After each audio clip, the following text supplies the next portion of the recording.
cristiana. Un profesante es una persona que expresa con sus labios que es un creyente, pero que con su forma de vivir realmente y con lo que realmente él cree en su corazón demuestra que no lo es. El Señor advirtió bastante sobre esto y de hecho incluso recuerdan una de las parábolas más recordadas del Señor, en la parábola donde él habla de los terrenos, cómo estos diferentes terrenos van a recibir la semilla. El Señor obviamente allí se muestra como el sembrador, aquel que da la semilla, esparce la semilla, y los diferentes terrenos son los corazones de los hombres y la forma en cómo la reciben. Pero en varios de ellos, o al menos en dos de ellos, está la idea de que hay un terreno que aparenta ser bueno. Recuerden que en uno de ellos la semilla cae y aparentemente comienza a crecer muy rápido. Comienza a crecer de manera que no podemos explicar. Comienza a crecer muy rápido y aparentemente es una planta que está naciendo bien, pero dice el Señor que debido a que no hay profundidad de tierra, pronto se aparta de la fe en el Señor. Entre los profesantes más conocidos están uno que seguro usted ya lo ha leído en Colosenses 4:14. Bueno, realmente donde se nota que era un profesante está en 2 de Timoteo, cerca del año 67 probablemente se escribe esta, y Pablo dice en 2 de Timoteo a Timoteo, le dice que Demas lo ha desamparado amando este mundo, se ha ido a Tesalónica, y describe así a aquel hombre que por muchos años, por varios años, quizás más de 10 años, este hombre estuvo en la fe. De hecho, si ustedes van a Colosenses, en Colosenses capítulo 4, versículo 14, escrita unos 10 años antes, Pablo lo nombra como parte de su equipo. Dice, os saluda Lucas, el médico amado, y Demas. O sea, todos los demás compañeros de milicia de Pablo no estaban con él, y lo único que estaban era el médico amado y este Demas. O sea, este hombre pasó 10 años profesando la fe, mostrándose como que era un hombre piadoso, pero al final el Pablo lo describe como alguien que le ha abandonado a él y que se ha ido a este mundo, que ha buscado los placeres de este mundo. El Señor Jesús en este pasaje del Evangelio de Juan capítulo 6 versículos 16 al 29, recuerdan, nos ha presentado a los discípulos, aquellos que han sido probados, aquellos que estando con el Señor fueron probados, y el Señor los introduce en una de las pruebas más difíciles. A pesar que ellos eran pescadores experimentados, están frente a ellos una tormenta que es inigualable y a la que ellos, aunque están acostumbrados, están un poco temerosos. Y en ese mismo pasaje, solo que en los otros evangelios, se describe a los discípulos como viendo al Señor caminar en el agua, incluso Pedro llamándole, pidiéndole que le haga a él también caminar en el agua. ¿Se acuerdan? Eso lo estudiamos en las semanas anteriores. Pero sin duda, lo que vamos a ver ahora nos deja un poco pensativos. Vea por favor desde el versículo 16 al 27, vamos a leer hoy, capítulo 6, versículo 16 al 27, y nos vamos a enfocar en los versículos 22 al 27. 22 al 27. Dice Dios en su palabra: al anochecer descendieron sus discípulos al mar, y entrando en una barca iban cruzando el mar hacia Capernaum. Estaba ya oscuro y Jesús no había venido a ellos. Y se levantaba el mar con un gran viento que soplaba, Cuando habían remado como 25 o 30 estadios, vieron a Jesús que andaba sobre el mar y se acercaba a la barca, y tuvieron miedo. Mas él les dijo: yo soy, no temáis. Ellos entonces con gusto le recibieron en la barca, la cual llegó enseguida a la tierra a donde iban. El día siguiente, la gente que estaba al otro lado del mar vio que solo había habido allí más que una sola barca, y que Jesús no había entrado en ella con sus discípulos, sino que éstos se habían ido solos. Pero otras barcas habían arribado de Tiberías junto al lugar donde habían comido el pan después de haber dado gracias al Señor. Cuando vio pues la gente que Jesús no estaba allí, ni sus discípulos, entraron en las barcas y fueron a Capernaum, buscando a Jesús. Y hallándole al otro lado del mar, le dijeron: Rabí, ¿cuándo llegaste acá? Respondió Jesús y les dijo: de cierto os digo, que me buscáis, no porque habéis visto las señales, sino porque comisteis el pan y os saciasteis. Trabajad, no por la comida que perece, sino por la comida que a vida eterna permanece, la cual el Hijo del Hombre os dará, porque a éste señaló Dios el Padre. Vamos a orar. Padre, te damos gracias en esta mañana por permitirnos, Señor, venir ante ti, por permitirnos estudiar tu palabra y reunirnos. Señor, te damos gracias por el lugar que nos has prestado para hacer nuestras reuniones. Gracias por las sillas donde nos sentamos. Gracias por el aire que tenemos a nuestra disposición. Gracias por cada uno de los hermanos que han dispuesto su tiempo y esfuerzo para servir a otros, preparando todas las cosas que son necesarias. Señor, queremos suplicarte ahora por aquellos que están enfermos, como el hermano Jaime. Te pedimos, Padre, que tú ores en su vida, que tú le ayudes y le permitas salir bien de esta situación. También te suplicamos por nuestra hermana Teresa Cornejo, también que tú le ayudes en cualquier situación, y por cada uno de aquellos hermanos, Señor, que hoy no han podido estar con nosotros, por quienes suplicamos que tu gracia les alcance, les ayude y les fortalezca en este momento. Te lo suplicamos en el nombre de Cristo. Amén y amén. Pueden tomar asiento, hermanos. En este pasaje, recordarán, Dios nos muestra el trato diferenciador que Jesús hace de sus discípulos verdaderos, a quienes introduce en una prueba de su fe. Y también, en segundo lugar, en la segunda parte, el Señor reprueba los esfuerzos malintencionados de aquellas multitudes que le buscaban con intenciones no sanas. De nuevo, aquí es importante notar que el Señor nos presenta esto, y esto nos lo presenta para que nosotros como creyentes podamos confiar en la obra que Él está haciendo en nuestras vidas a pesar de las pruebas, y podamos salir aprobados. Esa es la intención de las pruebas. Pero también para disuadir a aquellos que siguen a Jesús por intenciones egoístas, a que se arrepientan y sigan a Jesús con motivaciones genuinas y de acuerdo a la voluntad de Él. Esta segunda parte, de los versículos 22 al 27, encontraremos a los profesantes puestos en evidencia.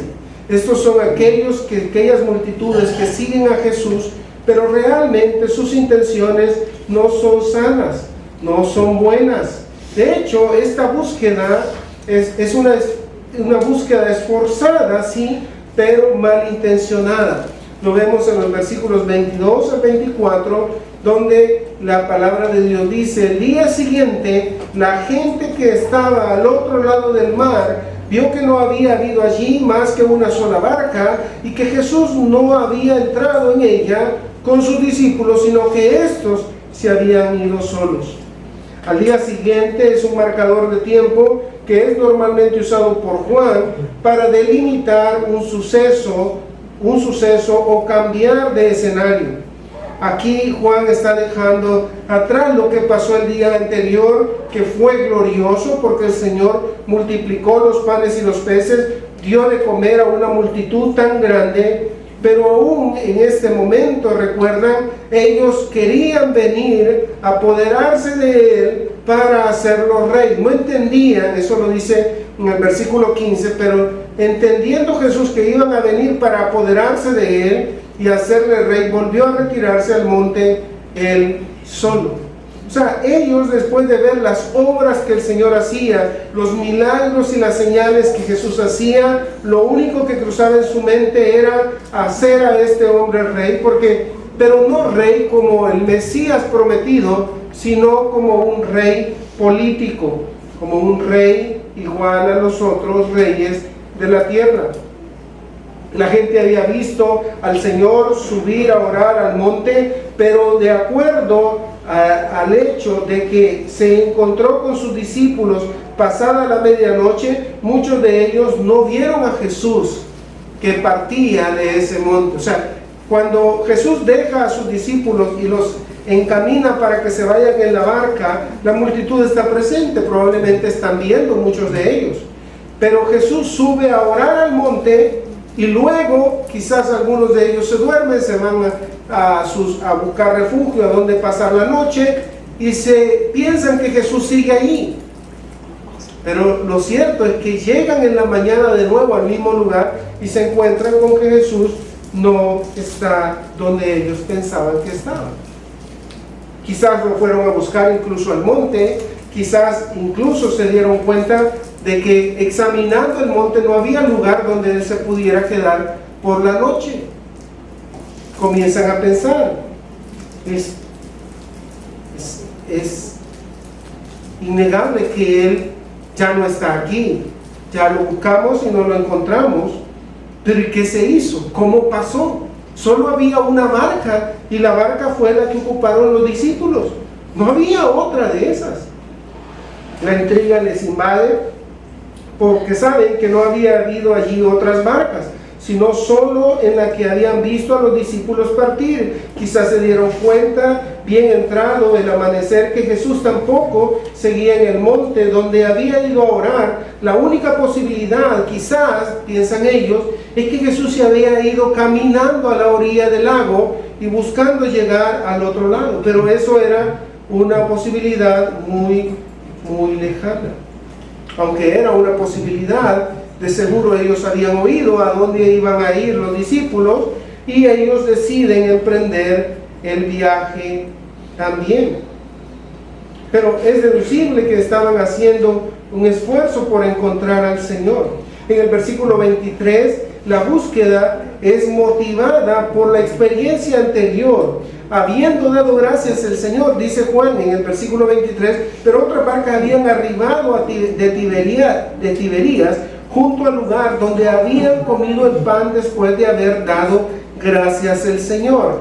Esta expresión, haber dado gracias al Señor, es una expresión que ha sido usada por algunos comentaristas para argumentar que el Señor celebró la primera cena del Señor aquí.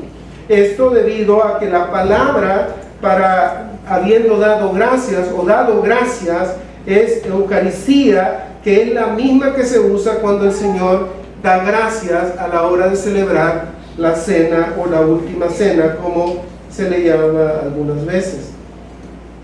Es la misma palabra que se usa para describir la acción de gracias antes de la cena, así como Jesús usa también en el contexto de la última cena en Mateo 26-27.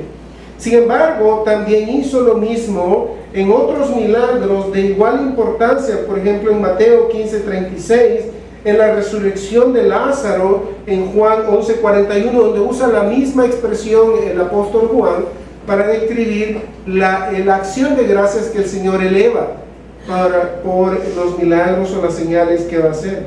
De manera que parece que no es cierto que aquí está refiriendo específicamente a la primera celebración de la Cena del Señor, sino más bien es un agradecimiento que el Señor hace cuando hace un milagro, porque el poder proviene de Dios, el Padre. o, si queremos ser un poco más específicos, del Espíritu Santo obrando en él.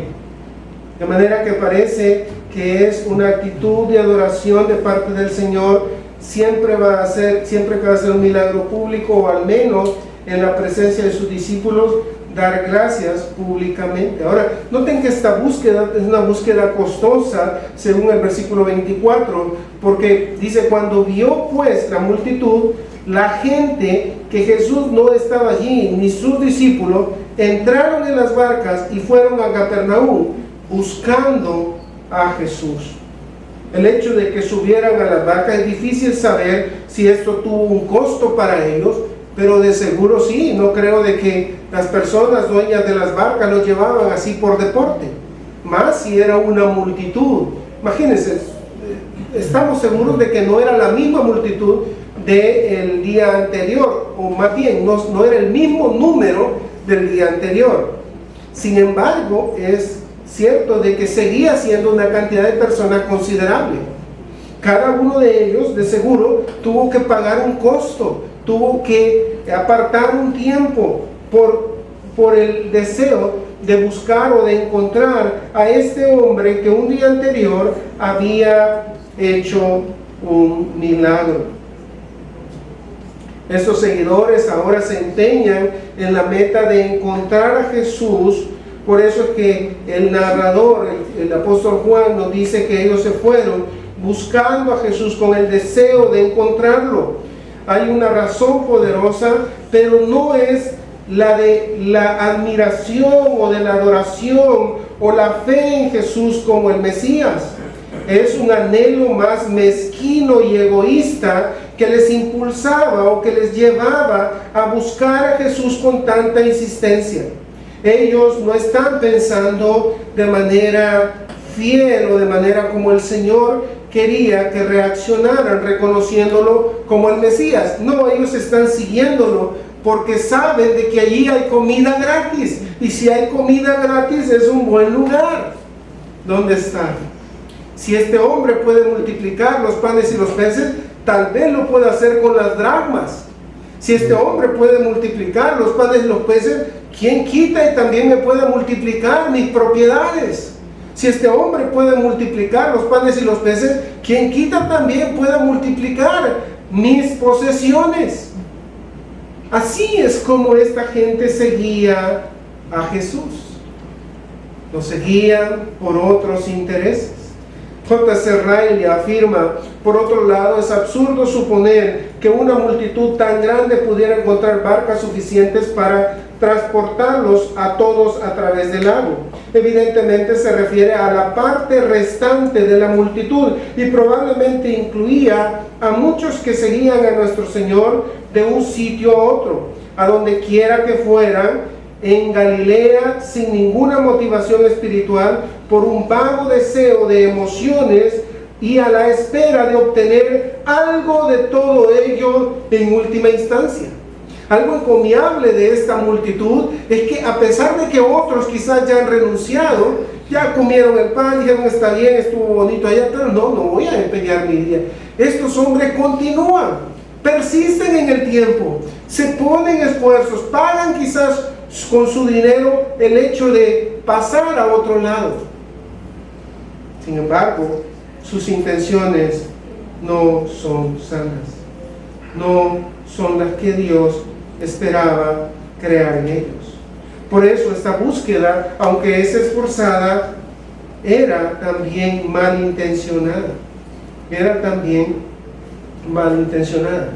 En la historia de la iglesia, las cruzadas fueron campañas militares que emprendieron los curas católicos o curas romanos con la intención supuestamente de liberar Jerusalén de la ocupación de los seleucidas o incluso de los ¿cómo se llaman estos?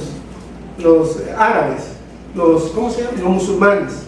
Ellos pensaban de que el hecho, y en ese periodo donde, ¿se acuerdan? Es construida esa capilla preciosa, dorada, que aparece allí, la capilla de Omán, donde se establece en Jerusalén.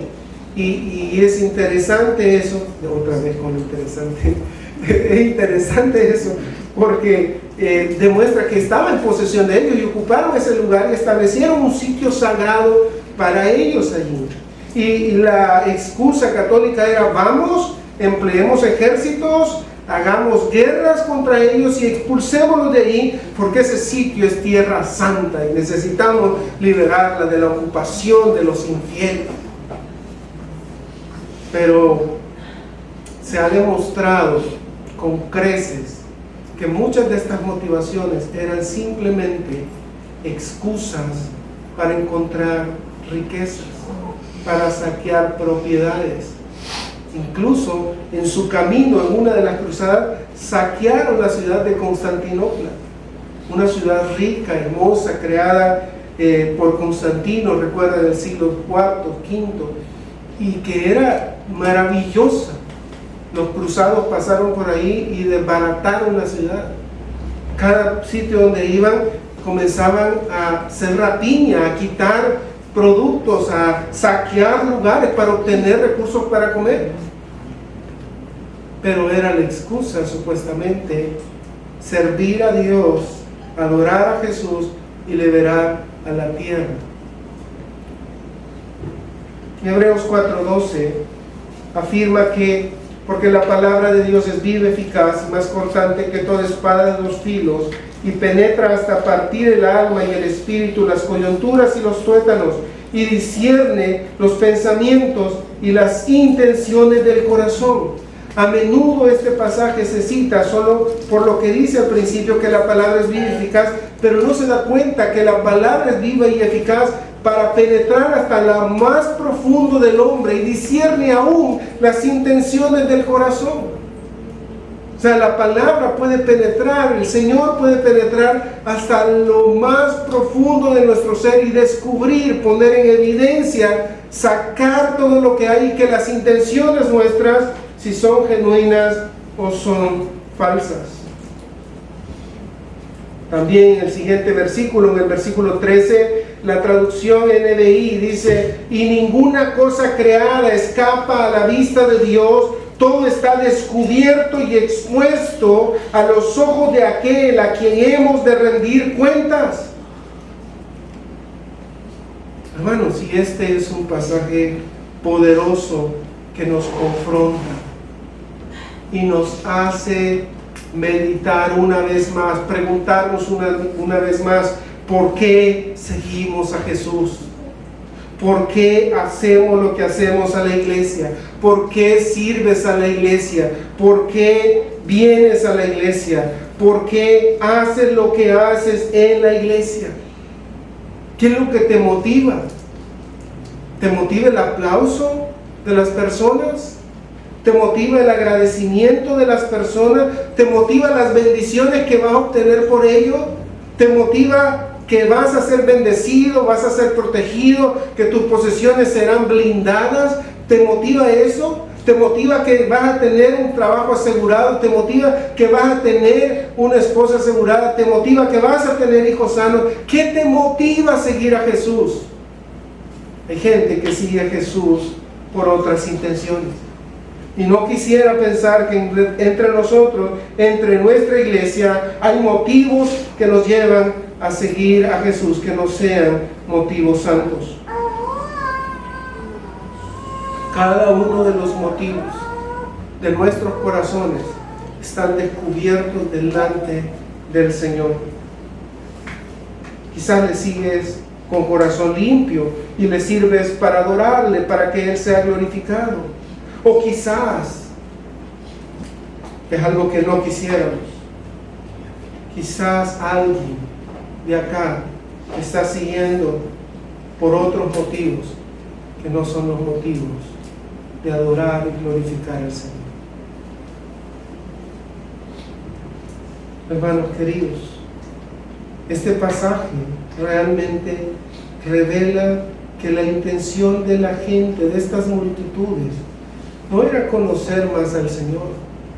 No le buscaban porque amaban a Cristo por sobre todas las cosas y querían estar con Él, les diera o no les diera nada. Hermano, ¿qué pasaría con tu vida si Jesús no te bendijera? Si hoy mismo te quitara todas las posesiones, si te quitara hoy el trabajo, si adquirieras una enfermedad, ¿le volverías a seguir?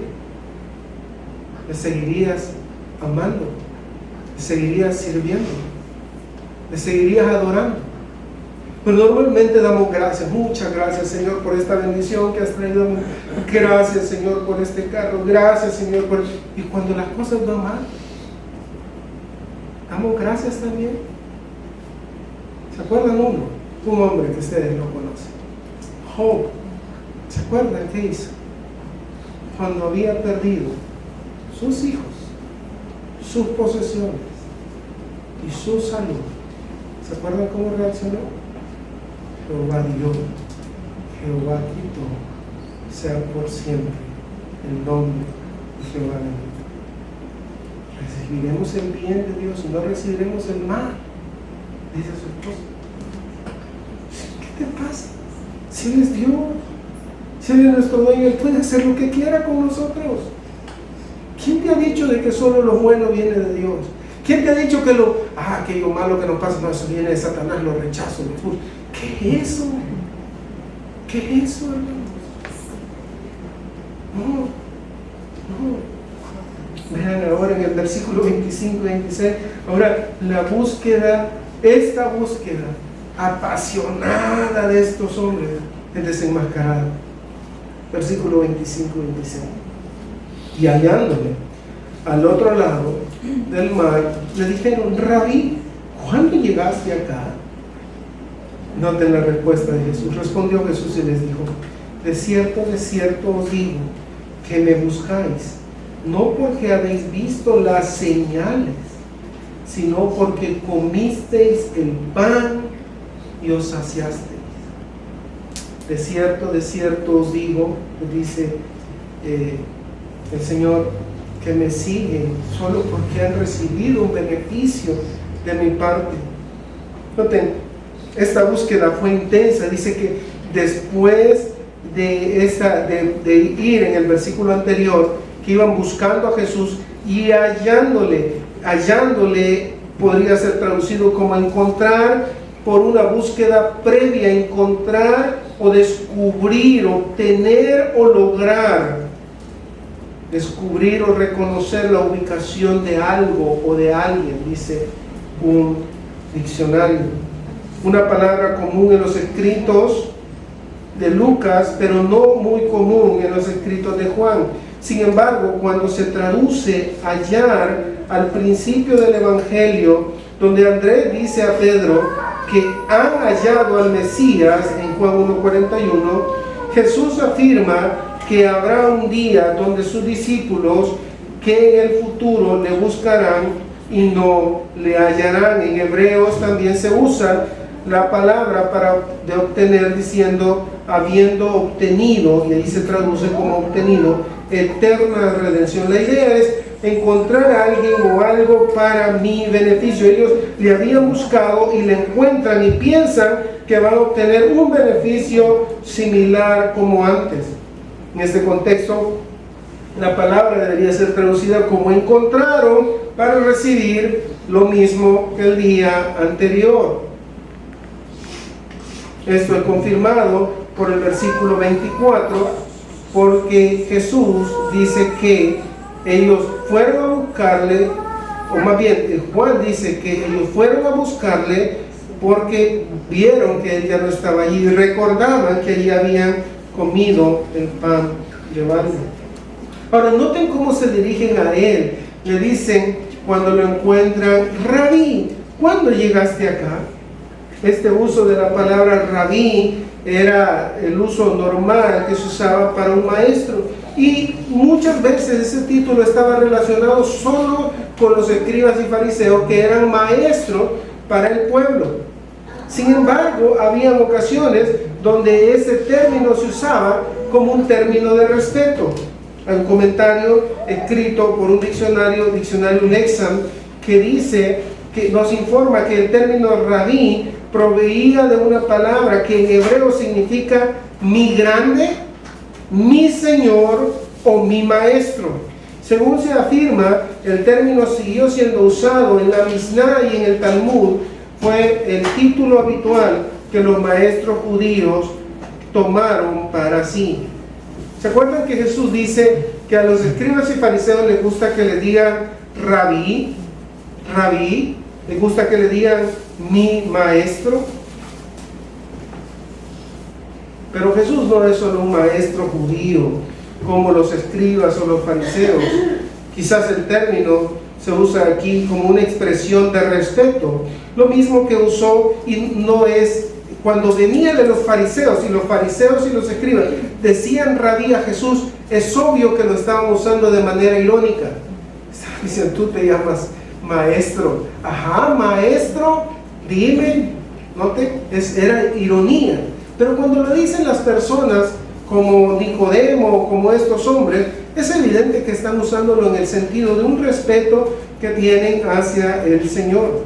Juan usa este término 8 veces, y solo en el Evangelio, nunca en las cartas. De hecho, en Juan 1:38 Jesús, más bien Juan, hace la traducción de lo que significa ser un rabí y dice que traducido es maestro. Ahora, esta búsqueda es sin duda interesada y el Señor Jesús lo dice con claridad. De cierto os digo, una expresión que Jesús reserva para cuando quiere hacer énfasis o quiere hacer un punto en un asunto importante o una exhortación solemne. Me buscáis por las razones equivocadas, les dice, me buscan solo porque les llené de alimentos el día de ayer. Me buscáis solo porque encontraron una forma fácil de tener comida o de obtener comida y comida en abundancia.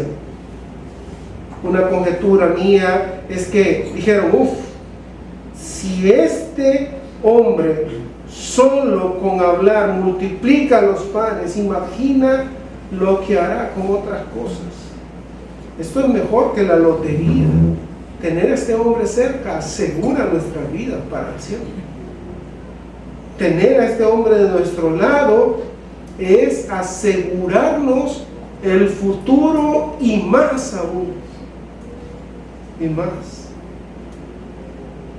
Pero Jesús les dice, no, ustedes vienen a mí porque se saciaron, porque les di de comer y se saciaron, se alimentaron, incluso hay una traducción que dice se hartaron. Como una señora que un día en Dulce Nombre conocía griego, la señora, acabamos de almorzar y pasó vendiendo quesadillas y dijo, ¿quieren quesadillas? Cuando vio que estábamos terminando, no, es que ya se hartaron, ¿verdad? Dijo, así que ya no me voy a comprar quesadillas, no. Bueno, hartos es la palabra ahí para comer, comida. Ahora, que el Señor les dice porque ustedes comieron y se satisfacieron.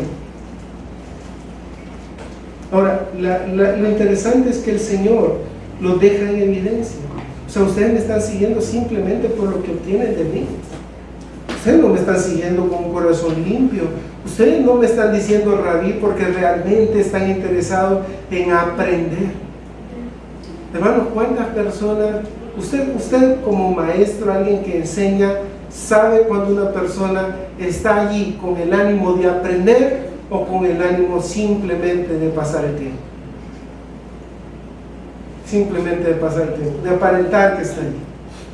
Hay personas que dicen, no, yo quiero ir a aprender tal clase, pero no quieres aprender porque realmente no pones atención, no pones esfuerzo, no te interesa, estás viendo a otro lado, estás viendo el teléfono, estás viendo cualquier cosa, estás distraído. A veces le digo al niño, a mi hijo, les digo, hijo, tenés que poner empeño en aprender. Estás aquí, pero estás pensando en Sonic, estás pensando en otra cosa, estás pensando en cualquier otra cosa, no tenés deseo de aprender. Y le dije eso en esta semana, estábamos aprendiendo las tablas de multiplicar, y le repetíamos, y de repente él viendo para otra vez, hijo, ¿y cuánto es tanto por tanto?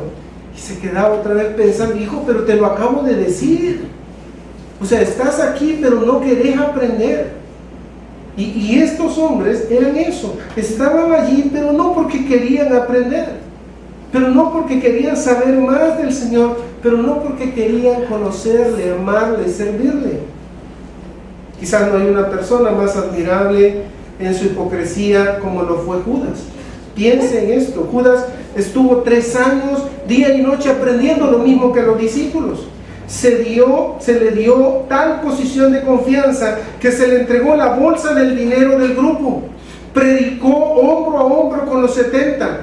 Fue en una misión especial de los 12 y expulsó demonios como los demás, aunque no hay evidencia de que él lo haya hecho.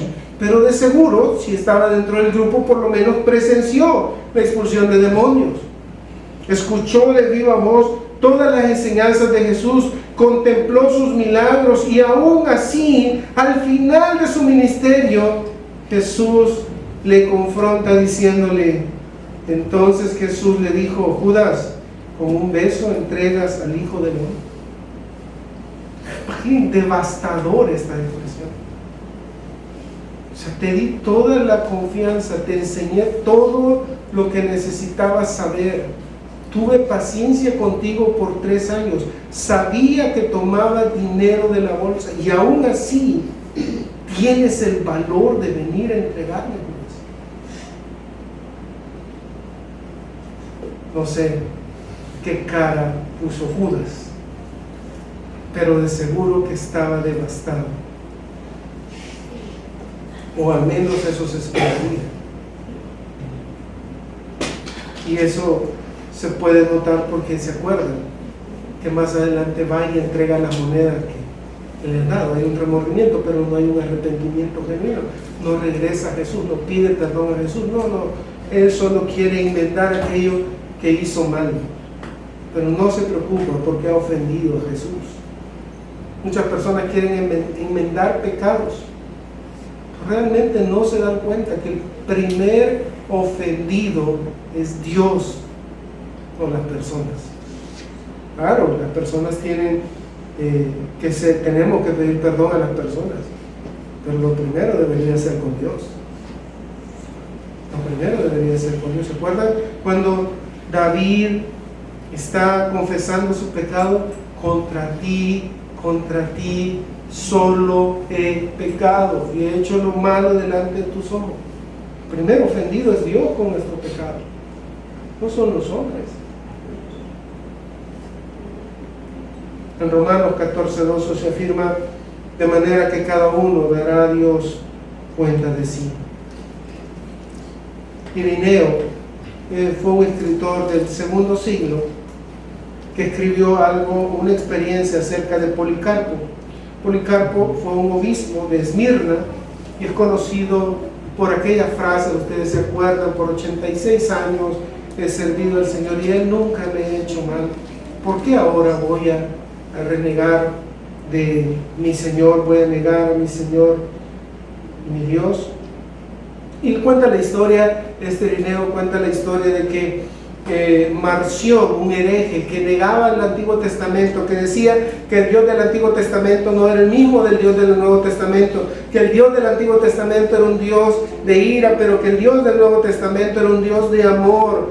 Este hereje un día tenía intenciones de ser obispo y andaba buscando que los maestros fieles le reconocieran. Y un día cuenta Irineo que se acercó a Policarpo y le dijo, oye, ¿me reconoces? ¿Me reconoces? O sea, ¿me das tu aprobación? Y Policarpo le contesta, sí, te reconozco, tú eres el primogénito de Satanás. Bueno, no era el reconocimiento que de seguro estaba buscando, pero eso fue lo que Policarpo le dijo.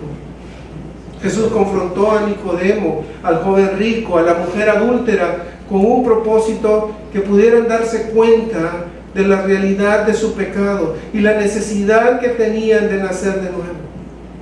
Jesús está confrontando a esta multitud con la misma intención, que se arrepientan, que abandonen esas intenciones mezquinas que tienen de seguir a Jesús solo por sus propios intereses, que por fin se arrepientan y se den cuenta quién es Él en verdad. Ahora noten lo que sigue diciendo el Señor en el versículo 27, porque ahora esta búsqueda es redirigida. O sea, aprecio que ustedes vengan, que hayan hecho un esfuerzo en venir, pero ahora deben de enfocarse en lo que realmente es importante. Trabajad no por la comida que perece, sino por la comida que a vida eterna permanece, la cual el Hijo del Hombre os dará, porque a este señaló Dios el Padre. Noten el giro de un regaño, de una confrontación directa a una instrucción. Este verbo, trabajar, es un verbo muy importante. No por la comida que perece, el Señor pasa del desenmascaramiento a la instrucción positiva y ahora les dice que trabajen. Allí trabajar es traducido en otros contextos con el significado de labrar, producir, invertir, oficiar, hacer una labor con esfuerzo, comerciar, hacer que suceda algo. Se usa para describir a los perversos que pretenden ser siervos de Cristo y se les llama hacedores de maldad, trabajadores de maldad, del trabajo manual, de hacer una obra en Dios, como en Juan 3:21.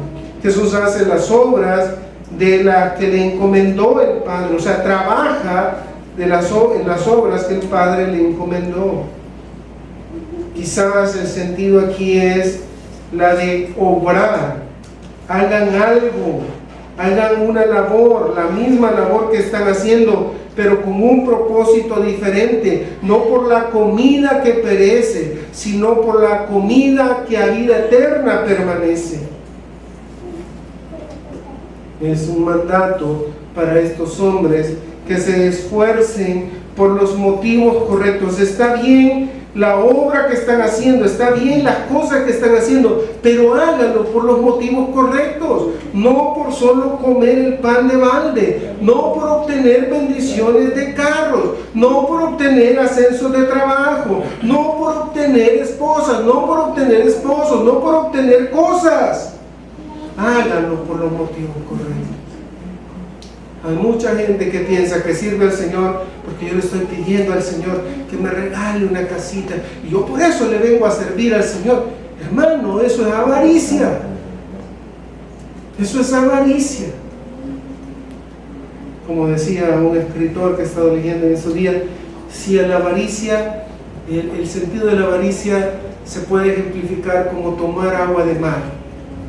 En cuanto más tomas, más deseas, más sed tienes. Y así es la avaricia, decía, en cuanto más tienes, más quieres, nunca va a ser suficiente y cada vez estás muriendo porque estás obteniendo lo que tienes, pero nunca tienes lo que te da satisfacción. La idea es que le busquen y le sigan por los motivos adecuados. Jesús les está advirtiendo.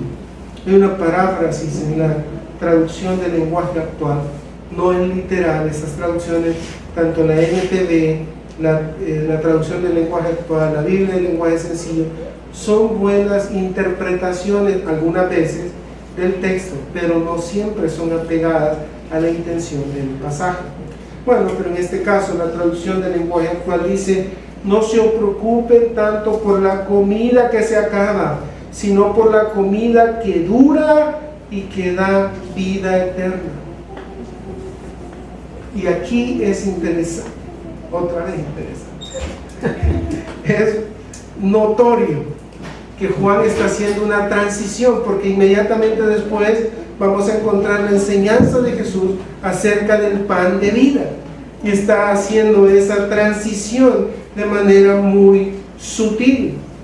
La razón es aclarada por el Señor. Les dice: porque a este señaló Dios. O sea, trabajen no por la comida que perece, sino por la comida, por aquello que da sustento para vida eterna, aquello que sacia tu necesidad principal, que es tu necesidad de perdón. Trabajen por encontrar ese perdón, por recibir ese perdón. Arrepiéntanse, en otras palabras, para obtener el alimento que a vida eterna permanece, que va a permanecer la vida eterna, la cual el Hijo del Hombre os dará, porque a este señaló Dios. Noten, señalar aquí es afirmar a alguien, es identificarlo, es marcarlo con el sentido de que otros puedan darse cuenta de quién es Él, es atestiguar también, y algunas veces así se traduce, es atestiguar de que Jesucristo es el único camino a la vida eterna, es lo único que necesitan. Ellos no necesitan tener pan gratis todos los días. Ellos no necesitan tener más cosas todos los días. Ellos no necesitan tener experiencias como las que tuvieron el día anterior. Ellos necesitan rendir sus vidas a Jesucristo y seguirle con ánimo pronto y seguirle con limpio corazón, buscarle y adorarle. Quizás en este contexto entonces marcar es certificar. El Padre ha identificado con sobradas pruebas por medio de las señales hechas que Jesucristo es el dador de la vida eterna. El dador de la vida eterna. Hermanos queridos, es importante que pensemos en esto. Si ya te das cuenta de que estás buscando a Jesús por las razones equivocadas, arrepiéntete, vuelve, ahora regresa, recalcula, como dice el GPS, tu ruta, date cuenta dónde estás y pon la marca final a donde realmente necesitas ir. Si ya te diste cuenta que te estás desviando de la ruta, es importante que de nuevo fijes la ruta. El GPS, ustedes saben, solo abarca una parte, de repente no abarca todo hasta donde uno va. De repente uno tiene que reducir para saber dónde está, para saber por dónde me puedo ir. Pues algo parecido es acá. Muchas de las decisiones que tomamos en la vida, sobre todo cuando son pecaminosas, hace que la ruta de nuestro crecimiento espiritual tenga que recalcularse. Por supuesto, Dios no es sorprendido por nuestro pecado. Dios conoce lo que vamos a hacer, conoce hacia dónde vamos a ir, conoce aún si vamos a pecar o no. Él ya ha hecho provisión para eso. Nada le toma por sorpresa. Pero lo importante es que tú sepas dónde estás y hacia dónde vas. ¿Cuáles son tus motivos? ¿Cuáles son los motivos que te embargan? Tienes que corregir, tienes que hacer cambios. Estos días, a pesar de haber pasado una materia con una calificación aceptable, un profesor me escribió y me dijo: hermano, necesito que, aunque tu calificación es aceptable, no es suficiente para la próxima materia. Lo había sacado, no les digo la nota, 8.49. Me parece que el límite, 8.46 y algo. El caso es que el límite para no tener que hacer un trabajo extra era 8.50. Me dijo: tienes que, te voy a dejar un trabajo para que te ejercites y espero que lo disfrutes. Yo no, por supuesto que lo hubiera disfrutado menos, pero sin hacerlo, pero ya que usted me lo dice, lo voy a disfrutar también. Tienes que traducir una carta del Nuevo Testamento, ya me dio la carta y bueno, estoy trabajando en eso. Pero lo cierto es que hay que enmendar, hay que hacer cambios, hay que saber que estamos equivocados y trabajar con las cosas que sí son y con las intenciones que Dios quiere. No podemos seguir en este camino de ciegos, dándonos golpes por todos lados y pensando que Dios no me ama. No, Dios sí te ama. Te está haciendo recapacitar, te está haciendo meditar.